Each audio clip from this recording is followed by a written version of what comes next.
Kali ini bahan bahasan kita itu unik banget. Sumbernya bukan artikel, bukan data, tapi sebuah mimpi. Mimpi yang aneh, jujur aja cukup meresahkan, dan bisa dibilang jadi sebuah alegori yang kuat banget tentang kekuasaan, kesalehan, dan apa yang terjadi kalau keduanya saling bertabrakan. Yuk kita coba bedah makna di baliknya. Ceritanya dimulai begini. Saya itu mengalami mimpi yang cukup aneh, dan mimpi itu benar-benar bikin saya kesel. Nah loh, mimpi seperti apa sih yang bisa sampai bikin kesel banget? Itulah yang bakal kita telusuri bareng-bareng. Oke, kita masuk ke bagian pertama, sebuah mimpi aneh. Kisah ini ceritanya berlatar di Nuremberg, Jerman. Disinilah sebuah insiden yang kelihatannya sepele ternyata jadi pintu buat ngebongkar sesuatu yang jauh lebih besar. Jadi skenarionya tuh gini, si pencerita ini dapat undangan terhormat buat jadi moderator di sebuah seminar. Keren kan? Tapi tiba-tiba aja undangannya dibatalin. Alasan resminya, katanya sih si penutur dianggap terlalu kritis. Ya, kedengarannya masuk akal lah ya. Tapi, tunggu dulu. Alasan yang sebenarnya itu jauh-jauh lebih absurd. Ternyata pembatalannya itu sama sekali bukan karena kritik. Menurut mimpi itu, kriteria utamanya adalah moderatornya harus perempuan cantik. Kenapa coba? Tujuannya biar para ulama terhormat yang hadir nggak pada ngantuk. Nah, ini petunjuk pertama kita kan, sebuah organisasi yang kayaknya lebih mentingin bungkusnya daripada isinya. Dari insiden kecil tadi, mimpinya jadi makin luas. Kita masuk ke bagian kedua, prioritas. Mana yang lebih penting, umat atau laba? Di sini kita akan lihat kontras yang tajam banget antara apa yang mereka katakan dan apa yang sebetulnya mereka lakukan. Lalu, datanglah sebuah ujian. Ujian yang sesungguhnya. Dalam mimpi ini, sebuah bendungan di negara tetangga jebol. Bencana besar, krisis kemanusiaan. Nah, ini kan momen krusial ya, di mana sebuah organisasi yang katanya menjunjung tinggi moralitas, diuji, prioritas mereka sebetulnya di mana sih? Dan inilah jawabannya. Di saat orang-orang butuh bantuan, para pemimpin di mimpi ini malah lagi sibuk berebut konsesi tambang. Gila kan?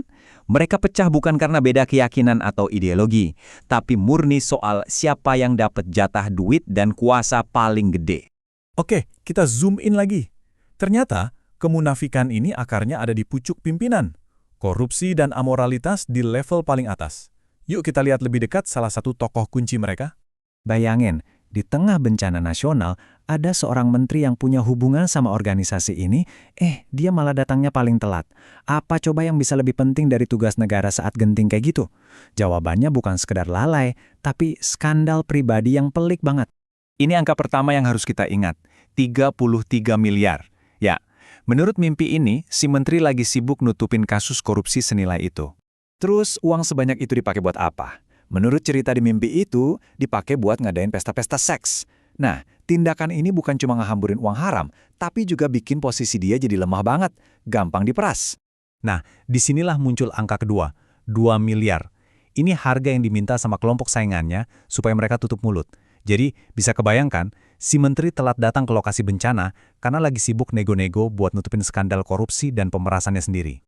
Sekarang, kita sampai ke pertanyaan paling penting dari semua ini. Kenapa? Kenapa organisasi yang kelihatannya sangat moralis bisa jadi kayak begini? Jawabannya ternyata ada di sistem yang mereka bangun dari awal. Ini pertanyaan yang wajar banget kan? Dengan semua skandal ini kok bisa nggak ada yang protes dari dalam? Kenapa pengikutnya diam aja, tetap setia? Nah, pencerita dalam mimpi ini ngasih penjelasan yang terus terang cukup mengerikan. Menurut alegori dalam mimpi ini, kuncinya ada di sistem pendidikan mereka. Sebuah sistem yang sengaja dirancang bukan buat bikin orang pintar, tapi buat menciptakan ketaatan buta. Tujuannya bukan pencerahan, tapi kepatuhan total. Dan inilah resepnya, 3 langkah sederhana. 1, jangan pernah bertanya hal-hal kritis. 2, cukup hafalkan aja apa kata pemimpin, gak usah dipikirin dalam-dalam. 3, dan ini yang paling krusial, patuh tanpa syarat. Kalau sistem ini jalan, para pemimpin bisa bebas ngelakuin apa aja tanpa takut dikritik sama pengikutnya sendiri. Kita sampai di bagian terakhir, harga dari kekuasaan. Ternyata, sistem kontrol ini punya tujuan akhir yang jauh lebih besar. Sebuah simbiosis dengan negara. Kita udah nggak ngomongin miliaran lagi, tapi triliunan dan pengaruh politik yang absolut. Jadi, buat apa repot-repot bangun sistem kayak gini? Menurut mimpi itu, ada 3 tujuan utama. Pertama, menciptakan masa pemilih yang bisa dijual pas pemilu. Kedua, jadi tameng buat pemerintah dari kritik publik. Dan yang paling parah, ketiga, jadi mesin buat melancarkan korupsi skala raksasa. Contoh puncaknya, ya skandal Bana Haji yang disebut di mimpi itu. Kasus korupsi gede-gedean yang biarpun udah kebongkar, proses hukumnya lambat banget. Kenapa? Ya karena melibatkan terlalu banyak orang kuat.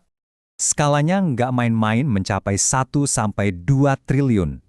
Dalam mimpi itu, diceritakan kalau uang segede ini diduga ngalir langsung ke pejabat tertinggi pemerintah, termasuk, ya, Perdana Menteri Jerman itu sendiri.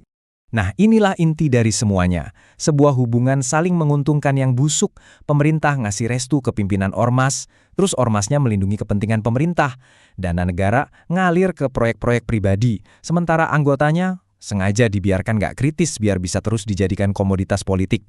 Korban utamanya, ya para pengikut itu sendiri yang terjebak dalam siklus ini.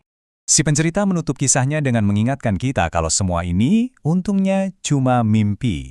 Dan kejadiannya juga jauh di sana, di Nuremberg, Jerman. Tapi pertanyaannya buat kita, apakah cerita alegori ini kedengaran asing banget atau jangan-jangan terasa sangat akrab? Nah, itu pertanyaan buat kita renungkan sama-sama.